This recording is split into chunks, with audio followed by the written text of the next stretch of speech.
গান করব বাংলাদেশের জন্য, বাংলাদেশের বন্যার্তদের সাথে থাকার জন্য।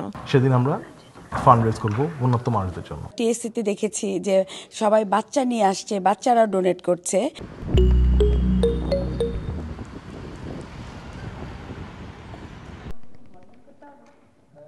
আমরা জানি আমাদের বাংলাদেশের সার্বিক অবস্থা এখন বন্যার অবস্থা।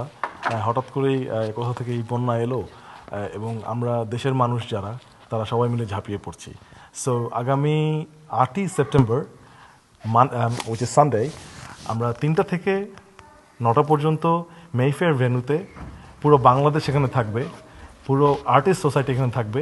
আমরা সবাই মিলে ফান্ড রেজ করব বাংলাদেশের বন্যার্ত মানুষদের জন্য। গাইবো, নাচবো, কিন্তু মনে ব্যথা নিয়েই। এবং অবভিয়াসলি আমরা চাই আপনারা সবাই আসেন, একসাথে একাত্ম হয়ে এখানে সেদিন আমরা ফান্ড রেজ করবো বন্যার্ত মানুষদের জন্য। এটা আসলে খুব স্মরণকালের একটা বন্যা হয়ে গেল বাংলাদেশে। তো স্পেশালি ফেনী, নোয়াখালী, কুমিল্লা ছাড়াও সুনামগঞ্জ, সিলেট অনেকভাবে এফেক্টেড হয়েছে। সো সবাই সবখান থেকে পৃথিবীব্যাপী যারা আমরা বাংলাদেশিরা আছি সবাই কিন্তু ঝাঁপিয়ে পড়েছি এই ত্রাণ কাজে সাহায্য করার জন্য। তো এখনও প্রচুর কাজ বাকি। তো ইংল্যান্ডে আমরা যারা আছি বাংলাদেশিরা, তো আমাদের জায়গা থেকে আমাদের চেষ্টা করছি সবাই, মানে যে যার জায়গা থেকে যতটুকু পারছে সহযোগিতার হাত বাড়িয়ে দিয়েছে এই বন্যার্তদের সাহায্যের জন্য। আর এই জন্য এই প্রোগ্রামটার নাম রাখা হয়েছে British Bangladeshi artist community present concert for life, যেটা আসলে concert for Bangladesh as well. So এই কনসার্টে সবাই আসবেন। এটা এন্ট্রি ফ্রি রাখা হয়েছে এই কারণে, কারণ একটা টিকেটের অ্যামাউন্ট দিয়ে আমরা কাউকে আসলে বাঁধতে চাইনি, কারণ যে যেভাবে পারে তার অংশগ্রহণ দিয়ে হোক, তার সামান্য বলবো না, প্রত্যেকটা পেনি ম্যাটার করে, প্রত্যেকটা টাকা বা পাউন্ড ম্যাটার করে। তো সবার যেভাবে পারুক আসুক, তাদের সাহায্য মতো, তাদের সামর্থ্য মতো সেটা আমাদেরকে ডোনেট করুক বাংলাদেশের জন্য। সব কিছু একত্রে আমরা চেষ্টা করব একটা জায়গাতে, স্পেশালি আমরা সরকারের হাতে তুলে দেওয়ার চেষ্টা করছি। এই জন্য আমরা নানা রকমের কাজ করছি। আমাদের একটা অ্যাকাউন্ট রাখা হয়েছে যেটা একদম জিরো অ্যাকাউন্ট করা হয়েছে, যেখানে আসলে সব কিছু ট্রান্সপারেন্ট থাকে। কারণ যখনই এই ধরনের কাজগুলো হয় তখনই নানা রকমের প্রশ্ন হয়। এই প্রশ্নবিদ্ধ জায়গা থেকেই আমরা আমাদের প্রত্যেকটা কাজ স্বচ্ছতার সাথে করছি, যাতে একটা ভালো কাজে আমরা আগাচ্ছি। এবং এই জন্য আপনাদের সহযোগিতা খুব ভীষণভাবে দরকার আমাদের। Sunday 8th of February আমাদের 3টার সময় আরম্ভ হবে আমাদের event, and this is an event to raise money for the flood victims of Bangladesh. And this reminds me of the time in 1971 where a lot of the British Bangladeshi community in the early days raised a huge amount of money for the devastation in Bangladesh.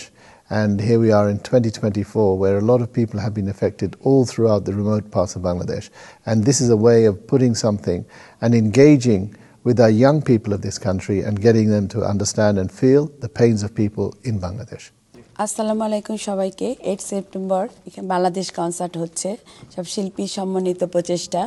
তো আমি এই প্রজেক্টের একটি part হয়ে নিজেকে খুব আনন্দ বোধ করছি এবং খুবই ভালো লাগছে। এবং আমি যারা আসবেন আমি তাদের সবাইকে আহ্বান করছি যে যা পারেন ডোনেট করার জন্য। বিশেষ করে আমরা টিএসসিতে দেখেছি যে সবাই বাচ্চা নিয়ে আসছে, বাচ্চারা ডোনেট করছে। তা আমি সবাইকে আহ্বান করব যে আপনারা আপনাদের বাচ্চাদের সাথে নিয়ে আসবেন এবং ওরা যাই পারে 1 পাউন্ড 2 পাউন্ড ওরা ডোনেট করুক, এটা ওরা শিখলো এবং বাংলাদেশের প্রতি ওদেরও একটি মমত্ববোধ, একটা দায়িত্ববোধ জাগ্রত হবে। তা আমি সবাইকে আহ্বান করবো ওই দিন আসুন, আমরা সবাই মিলে সবার সহযোগিতায় যেন বাংলাদেশের এই বন্যার্তদের জন্য কিছু একটা করতে পারি। আমরা আপনাদের অপেক্ষায় রইলাম। সো 8th of September আমরা বন্যার্তদের পাশে দাঁড়াবো। সকল বাংলাদেশি ভাই বোনদেরকে অনুরোধ করছি 8th of September বিকেল 3টার মধ্যে আপনারা সবাই চলে আসবেন রমফোর্ডের মেফেয়ার ভেন্যুতে। সো এখানে এই এন্ট্রিটি সম্পূর্ণ ফ্রি।